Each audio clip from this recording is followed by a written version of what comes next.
convidado de hoje é o Geisael Marques, dirigente da Rede Sustentabilidade, que vai conversar com a gente.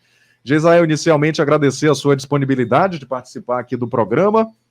Nessa semana, a gente acompanhou a repercussão sua, do secretário Felipe Camarão, de uma reunião, né, entre dirigentes da rede, do Partido dos Trabalhadores, com a presença do secretário Felipe Camarão, que oficialmente é pré-candidato ao governo do Estado. Eu queria saber como é que foi essa reunião e se já dá para dizer que a rede vai apoiar a candidatura do PT ou uma candidatura que seja apoiada no PT nas eleições majoritárias do ano que vem. Boa noite, seja bem-vindo a Timbira. Boa noite, Daniel. Boa noite, meu amigo Jorge Vieira, meu amigo Robson Paes. Boa noite, pessoal que está ouvindo a gente e assistindo também com imagens pelo YouTube. E quero aproveitar, antes de qualquer coisa, de saudar os professores e professoras neste dia, né? E quero, em nome de 3 figuras aqui, fazer a saudação aos professores. Em primeiro lugar, a minha primeira professora, que eu me lembro, pelo menos, professora Lourdes, rapaz, quando eu estudava na Escola Comunitária do bairro São Bernardo. Quero saudar o professor Paulo Pellegrini, que foi o meu orientador no curso de jornalismo, e também meu professor Samuel Samuca, que foi meu orientador no meu curso de tecnologia de gestão empreendedora no SEUMA. E neste dia, claro, a gente faz a saudação a todos os professores do Maranhão, do Brasil, e sem essa profissão, nenhuma outra existiria, né? Então, a minha saudação, meu respeito a todos os professores que muitas vezes, em situações adversas, ainda mantêm essa missão. E eu digo, Robson e Jorge, que a gente não pode transformar isso apenas em algo romântico, como uma missão, porque o professor tem que ser bem remunerado, o professor tem que ter condição de trabalhar em sala de aula, o professor é um ser humano, que tem família. E eu fico muito triste, como uma pessoa oriunda de escola comunitária, saber que São Luís entra no 10º mês de uma nova gestão com as escolas comunitárias abandonadas, né? Inclusive, já teve um dia desse até manifestação em frente à Prefeitura de São Luís, exatamente porque as escolas estão sem receber nada. E não há também, enquanto a rede estadual está voltando às aulas presenciais 100%, não há sequer previsão de quando isso vai acontecer na rede municipal. De 260 escolas, apenas 12 parece que estão retomando as aulas, o que é um absurdo, e até porque se fala muito em futuro e novas gerações, e algo que a gente precisa preservar é justamente o conhecimento. Aliás, a gente precisa incentivar o conhecimento e a gente não pode deixar que o básico fique abandonado, que são as escolas de ensino fundamental. E aproveitando que a gente está falando de educação, né? Nós tivemos uma reunião esta semana. Eu gostaria aqui só de pontuar que eu sou dirigente da Rede Sustentabilidade no campo municipal, né? Sou do diretório municipal.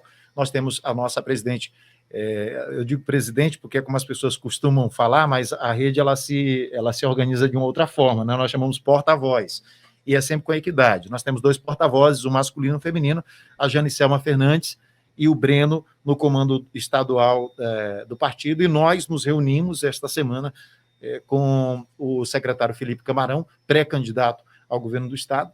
Não há nada ainda acertado no que diz respeito ao apoio, porque nós temos a orientação da Nacional para que nós conversemos com todos aqueles partidos e, consequentemente, com os pretensos candidatos desses partidos do nosso campo político. Então, nós temos colocado dentro do nosso campo político não apenas o nome do Felipe Camarão, mas o nome também, por exemplo, do Brandão, nós temos o nome do Everton, e a política ela é a arte do diálogo. Então, a gente vai conversar, dialogar.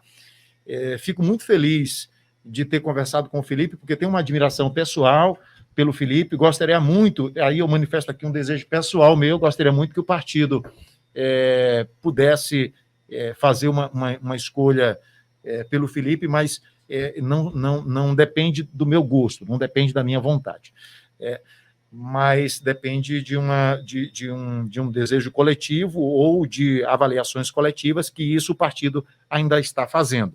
Também gostaria, e aí a gente fica naquela história dividida, porque também nós temos outros nomes também que temos um grande carinho, por exemplo, o vice-governador Brandão. Eu tenho um carinho enorme pelo vice-governador, também não teria problema nenhum se o partido fosse com o Brandão, se fosse esse o caso dele ser candidato e a rede precisar ir com ele, porque tem um carinho enorme por ele, tenho certeza que é um homem sério, um homem que já provou sua lealdade dentro do campo político, então não teria nenhum problema. Mas, por enquanto, o que eu posso falar em nome do partido é que há avanços que precisam ser ainda colocados para que a gente tome uma decisão de forma coletiva. E, Gisele, lógico, esse primeiro contato, como você mesmo colocou aí, foi o primeiro partido a conversar com o Felipe Camarão, vocês vão conversar com outros candidatos do campo, como você disse. E eu gostaria do seguinte, como é que a rede em si, enquanto partido, está se preparando para essas eleições de 2022? Nós temos uma orientação por parte da nossa executiva nacional, Jorge, que a gente pretende segui-la, né? Que é trabalhar para que nós possamos fazer deputado federal. Nós sabemos que a legislação hoje ela impõe barreiras para os partidos pequenos e a forma de ultrapassar essas barreiras através do voto para deputado federal. Então, a gente tem essa barreira a ultrapassar, é a nossa prioridade, e é nesse sentido, muito mais do que qualquer outra razão, que vai determinar de que forma nós vamos caminhar em 2022. A gente pretende construir uma aliança que faça com que seja possível a gente cumprir com um percentual de votos que a gente precisa no Maranhão para ajudar o partido a ultrapassar a cláusula de barreira. Então, essa é a nossa prioridade. Então, qualquer construção é dentro desse sentido. É assim que a gente quer caminhar por determinação, por orientação, na verdade, da Executiva Nacional, mas que nos deixou muita vontade, e isso eu gosto muito da rede, que é um partido sem imposições, é um partido de construção coletiva, e é assim que a gente vai caminhar. Com a aprovação pelo Senado e pela Câmara da reforma eleitoral, prevendo a possibilidade das federações partidárias, a rede em nível nacional e há também discussões em termos estaduais de formatar uma federação, já se fala em nível nacional da possibilidade de cidadania, rede e PV. Existe algum tipo de discussão também nessa perspectiva para o estado do Maranhão? Eu tenho críticas fortes à forma como o modelo político do Brasil foi construído em termos de regras, porque são regras construídas para manter a elite sendo mantida no poder. Essa que é a verdade, para manter a elite no poder. Então, evidentemente que a federação é um arranjo importante, porque vai permitir com que alguns partidos se alinhem pelos 4 anos, como se uma legenda só fosse, mas eu vejo muitos defeitos, muitos problemas na questão da federação, porque diferente, por exemplo, da coligação, é algo vertical, é algo que... e a gente sabe que verticalizado num país do tamanho do nosso, e com as diferenças que existem nos estados, é muito difícil você conseguir, por exemplo, juntar partidos que em alguns locais eles são aliados, e em outros locais eles caminham completamente diferente. E aí, nos 3 partidos que você citou, dá para a gente tirar o exemplo perfeito. Vamos lá. PV, Rede e Cidadania. Nacionalmente, pode não ter problema, esses 3 partidos juntos. Mas aqui a gente vê que há uma divergência que ela é pontual entre rede e PV, que são caminhos distintos. Então, ficaria muito difícil para a gente. E a Nacional está levando isso em consideração. Inclusive, assim, não existe nada ainda, e como tudo está recente, não existe nada definido se vai haver ou se não vai haver federação. Acho até que, no nosso caso aqui, seria muito melhor que a rede caminhasse sozinha. E veja bem, ao contrário do que muita gente pensa, né, que é melhor federar e tal. Acho até que para a nossa estratégia eleitoral para o ano que vem, seria até mais interessante que nós marchássemos sozinhos, pelo tamanho do partido e seguindo a regra, até porque não é obrigado ninguém federar, seguindo a regra que é hoje, da gente fazer nominato e conseguir fazer um deputado federal, acho que seria muito mais fácil se a gente não tivesse essa imposição que seria da federação, que viria verticalizado. 18h50, estamos conversando aqui no Contraponto com Geisael Marques, dirigente municipal da Rede Sustentabilidade. Geisael, você disse agora há pouco que o caminho a ser percorrido pelo partido, a tendência, é de buscar vaga na Câmara Federal, né, nas eleições do ano que vem. O Geisael Marques está propenso a disputar as eleições proporcionais do ano que vem? É interessante como a política ela tem uma dinâmica de hoje a gente diz uma coisa, amanhã mudou completamente. Né? Então, veja bem, a pavimentação que nós estamos fazendo nessa estrada é justamente para que ano que vem a gente possa lançar o nome como candidato a deputado federal. Né? Amanhã isso pode mudar, dependendo das circunstâncias, dependendo da dinâmica da política, mas a principal ideia é essa, né? A principal missão é construir uma nominata que nos permita eleger deputado federal. E se puder ser eu a compor também a nominata, e se Deus quiser e os eleitores, tendo essa nominata, o meu nome, puderem me escolher, eu vou ficar feliz assim, mas é algo que a gente está... como eu costumo dizer, sou pré-candidato a deputado federal. Se essa pré-candidatura vai se transformar numa candidatura, a gente vai precisar esperar. E isso passa, inclusive, pela questão da federação ou não. Gisel, você foi candidato a prefeito de São Luís, fez uma campanha com o pé no chão, sem recursos, só com verbo, sem verba. Muito bom, muito bom, muito bom. Mas conseguiu desenvolver uma campanha, foi muito bem nos debates, inclusive foi muito elogiado. Eu lhe pergunto, o que ficou de experiência? Ficou de positivo e negativo? O que você sentiu nessa campanha? Você tem chão para renovação de quadros políticos no Maranhão? Jorge, eu respondo que, quando me é feita essa pergunta, que foi a maior experiência que eu já tive na minha vida. Não se compara a nenhuma outra. Todas as emoções, elas foram muito afloradas, elas ficaram muito fortes, né?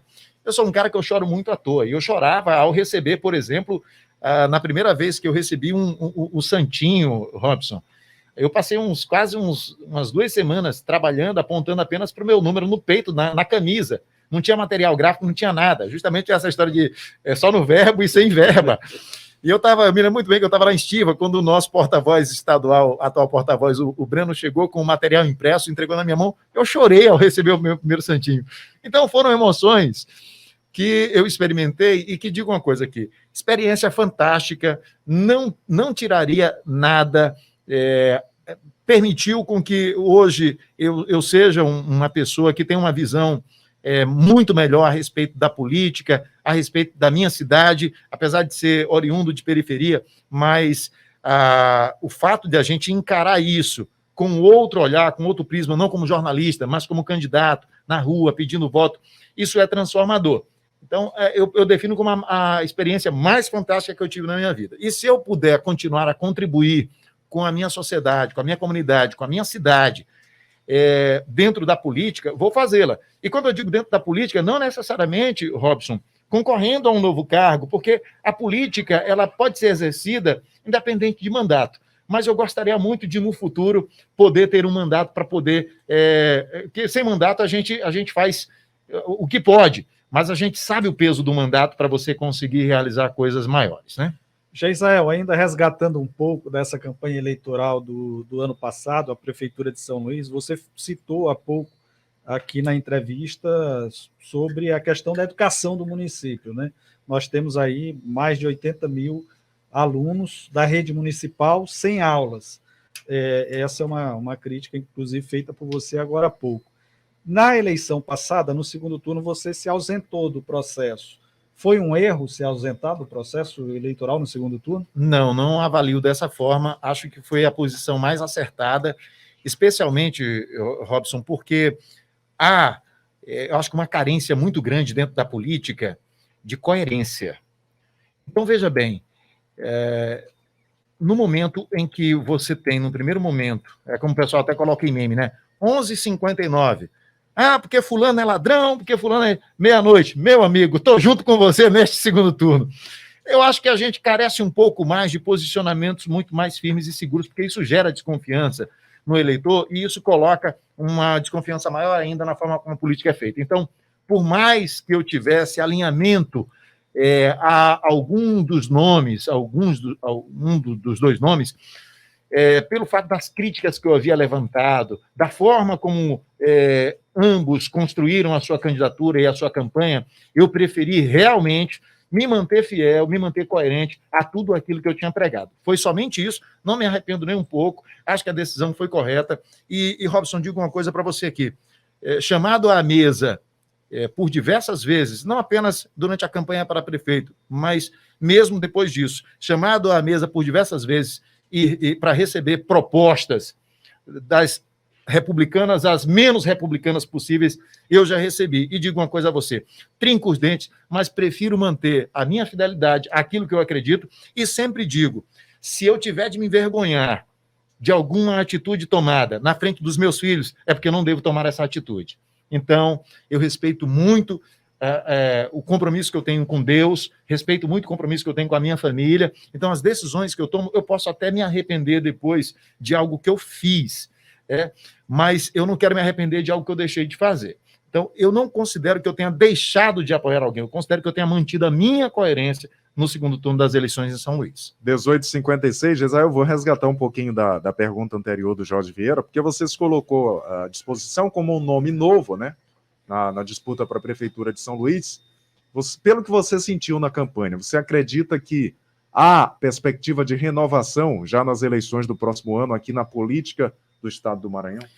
Olha, é uma pergunta que é difícil você responder com objetividade, mas eu prefiro responder com esperança.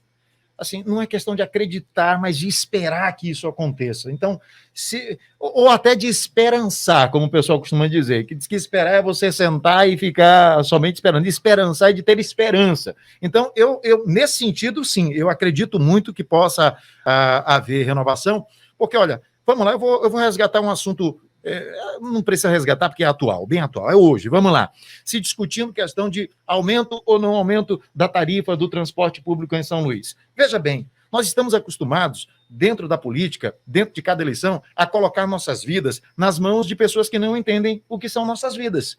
Então, nós temos hoje um quadro político onde você analisa a maior parte. Vamos lá, 60% a 70% dos nossos deputados são pessoas herdeiros de políticos, são filhos de políticos. Está na hora de renovar, certo? Quem é que discute aumento de transporte, aumento da tarifa do transporte público? É quem nunca andou de ônibus. Por quê? Isso é responsabilidade nossa. Quem colocou lá foi você, fui eu, fomos nós que votamos. E eu continuo insistindo nessa tese. Como é que a gente insiste dentro da política em colocar pessoas para nos gerir, para gerir a nossa cidade, para conduzirem os nossos destinos, pessoas que não conhecem o nosso passado, que não conhecem a nossa história? Nós somos a maior parte da população e, mesmo assim, o deputado que está em Brasília representando você, ele não representa você de fato. Ele não representa a sua vida. O vereador, muitas vezes, que está ali, não é o vereador que cresceu no seu bairro, que estava lá com você, mas é o cara que vai no caça-níquel buscar o voto no dia da eleição. Então, assim, a gente carece de mais representatividade, de fato, de pessoas que sejam iguais a você, que entendam o teu problema. E, nesse aspecto, eu espero, no sentido de ter esperança, de que as pessoas possam compreender. Não podemos entregar nossas mãos na vida daqueles que não conhecem a nossa vida. Como galinhas, não podemos entregar o galinheiro para raposas. Gisel, nós estamos já caminhando para o final da entrevista aqui do programa, mas eu não poderia deixar de fazer essa pergunta para ti. Porque você foi candidato a prefeito de São Luís, defendeu muitas ideias, muitas propostas, muitos projetos, e eu lhe pergunto, 10 meses se passaram da nova gestão. Como é que você está analisando essa gestão do Braide? Eu recebo essa pergunta desde o primeiro mês de gestão do Braide. E eu digo, gente, está cedo para a gente responder isso. Agora, passados 10 meses, eu vejo que é a hora de você apontar, de você dizer alguma coisa, porque em dezembro se completa 25% de um mandato de 4 anos. Até agora, não há nenhum apontamento que diga assim, esta é a marca do governo municipal em São Luís. Não há, Jorge, em nenhuma das áreas. Ao contrário, nós tivemos um retrocesso. Hoje mesmo eu conversava com algumas pessoas no Centro Educa Mais, Dorilene Silva, lá no Coroadinho, e a pessoa me diz assim, Geisel, tu já viu como a cidade está suja? Cara, quem lembra da época de Tadeu, como a cidade era limpinha, do prefeito Tadeu, e Edivaldo, inclusive, conseguiu avançar nessa questão do lixo em São Luís, e você anda na região Itaquibacanga, eu passei ontem, lixo no canteiro central, lixo no pé dos postes. Então, assim, houve uma regressão. Aí se fala de quilômetro para vacina. A única bandeira que o cara tinha em São Luís era vacina, devolveu vacina agora, pô. Era a única coisa que tinha. E veja bem, vacina, o governo federal manda, e mandou para cá doses extras por causa da suspeita da cepa indiana. Então mandou. Então não é mérito nenhum. Eu quero saber o seguinte, cadê o Socorrão, que ele foi lá e fez uma foto no primeiro mês de gestão? Foto não resolve problema, pô. Sai da rede social e vai trabalhar, Braide. Porque ficar fazendo videozinho, olha, bueiro no nível não é marca de gestão. Onda verde, que o pessoal está pensando que isso é novidade, não, Canindé já tinha feito onda verde em São Luís, de semáforo tudo verde na avenida. E outra coisa, isso é uma operação, mano, de um ser humano. Cadê o smart semáforo inteligente, com computador controlando tudo? Por que a onda verde ela tem hora para parar? Porque não tem ninguém na central para operar.